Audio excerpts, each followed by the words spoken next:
Okay, we've got this 70 446 pack Cuda apart.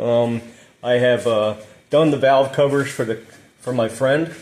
She wanted the valve covers cleaned up, and also in taking this apart, I found some other things that I'm going to do. I'm going to do a battery cover for it, and she needs a new air cleaner. So I found a high flow K&N unit.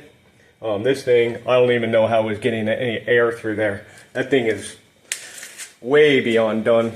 So I learned how to do the shaker hood scoop and the mechanism back behind it. It's not fully functional like it would be from the factory. This car never had one. But this is a real shaker assembly.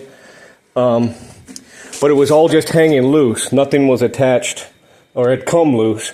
So I put everything all back together with better hardware along with blue Loctite. And you can see this was originally one of the silver ones. And I have the paint to make this silver, but the car has black striping, so I know why she has opted to keep this as black. So that's what we will do. I cleaned all that up. Looks good. I'll clean the pan up.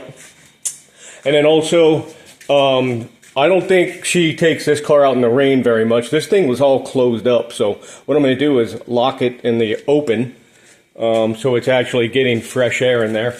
And as you can see, it's got drain holes for the rain anyway, so I think she'll get a lot better breathing for this car with the new air filter, and then with the mechanism locked open, she'll be getting fresh air all the time. So there you have it. Here's two high-performance 446 pack engines and a beautiful 70 Cuda. Thank you.